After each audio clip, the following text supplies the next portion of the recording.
In this video, we're going to discuss a popular question in regards to English sayings or expressions. What's the difference between a proverb and an idiom?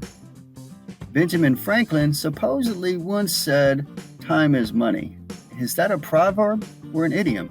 After all, Benjamin Franklin is given credit for many English proverbs. For this video, I'm going to assume that you already know what an idiom is, so I'm not going to go deep into defining an idiom. I've already made another video explaining everything you need to know about idioms, so if you're not sure, watch that one first. I'll link it in the description. But what is a proverb? A proverb is generally described as a short, catchy phrase that expresses some universal truth. It tells us how we should behave, or gives some advice, or gives us a moral lesson. They are often entire sentences. Some proverbs have become idioms, so it gets confusing. However, idioms encompass words, phrases, and more that go way beyond proverbs. Idioms subsume proverbs. In other words, proverbs can be absorbed into idiomatic language.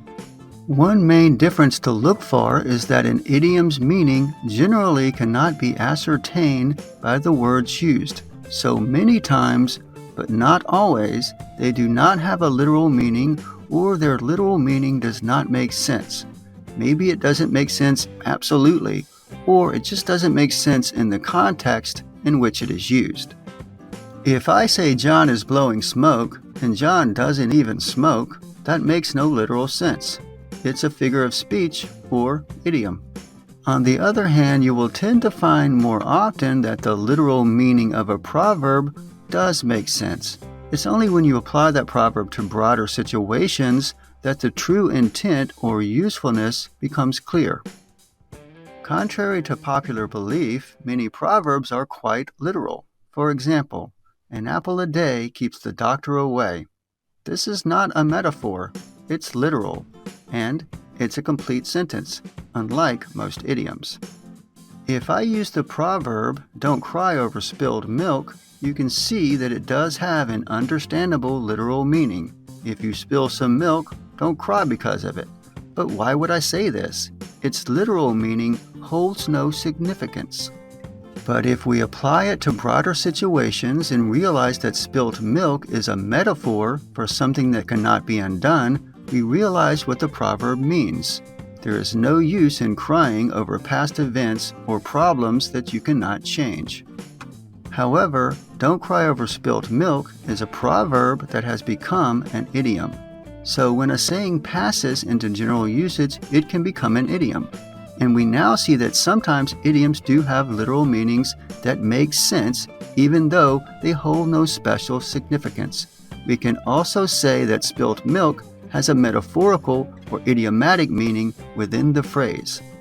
But not all idioms come from proverbs, so some proverbs are idioms, but not all idioms are proverbs. As well, we can call some idioms proverbial by their nature, even if they didn't originate as a proverb. I used a non-proverbial idiom before in this video, "on the other hand." On the other hand could have a literal meaning. For example, I have a cut on the other hand, so I don't want to get it wet. But on the other hand made no literal sense in the sentence I used before.